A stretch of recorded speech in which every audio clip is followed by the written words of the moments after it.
This book is called The Case of the Marble Monster.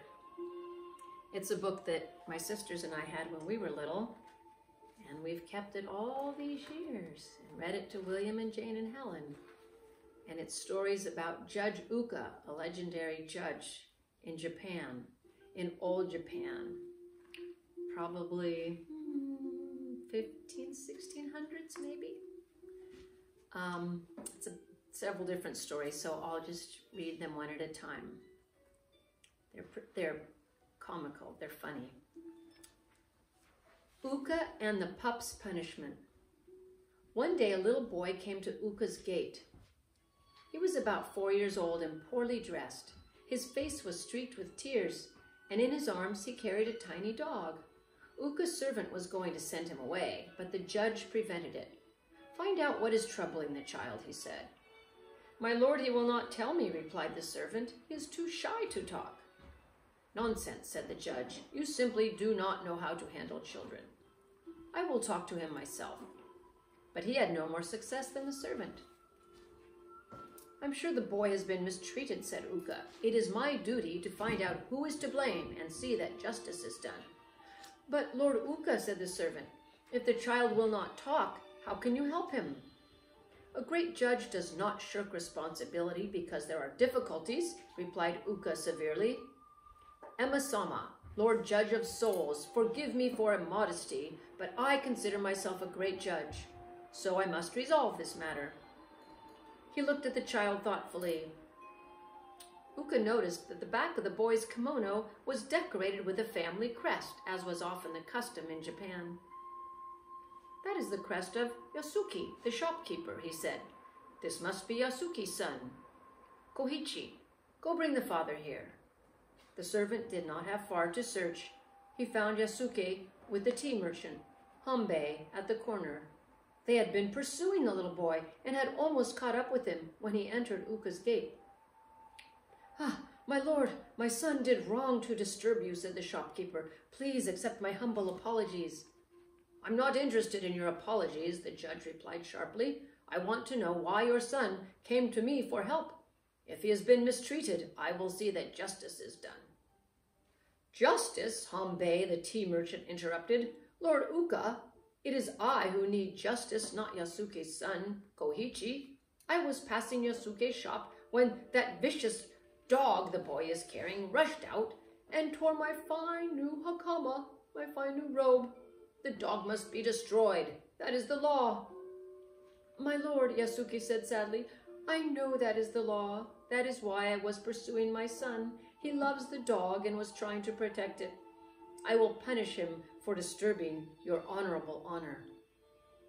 Ooka looked at the angry tea merchant, then at the frightened dog in Koichi's arms. According to the law, Hanbei was right. The dog should be destroyed. But Ooka felt sorry for the little boy. "It would seem that Hanbei is right," Ooka said slowly. "But things are not always what they seem. I must investigate." "But Lord Ooka," the tea merchant protested, "what is there to investigate?" "The facts," Ooka replied. "Have you ever seen this dog before?" "Why, yes. I have to kick him out of the way every time I come down the street." "I see," said the judge. "Now tell me what happened when this vicious dog attacked you." "Well, I had just come from the kimono shop where they made this fine new hakama I am wearing. It is a new color and very expensive.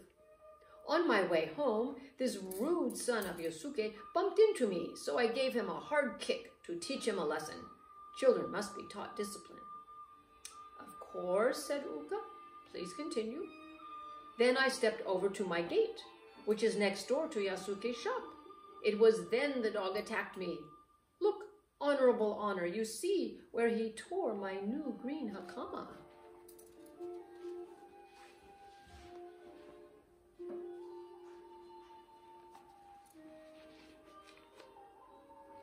Ooka thoughtfully looked at the tear in the cloth. "I have never seen cloth that color before," he remarked casually. "It's a brand new dye developed by Chobei, the dyer," Hanbei said proudly. "It was very expensive." "I see," said the judge. and tell me, what is the color of the hakama you usually wear?" "Why, brown, my lord. But what has that to do with the matter?" "Everything," replied Ooka. "I see it all clearly now.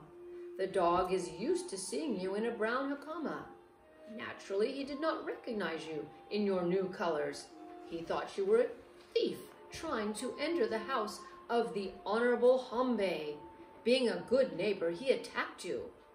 It is your fault for changing your color without telling the dog." "But, Lord Ooka, this is wonderful, you mean?" interrupted Ooka.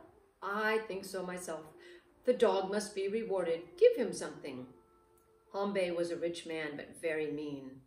"But, Lord Ooka," he protested, "a dog has no use for money." "I did not mention money," Ooka replied. "You must give him something he will appreciate. From now on, each time you pass him, pat his head instead of kicking him. You might also say a kind word to his master. I am told that dogs are especially pleased when people are kind to their masters." Hambei was forced to do this, although it annoyed him very much. But after a while, he found it was not so difficult after all.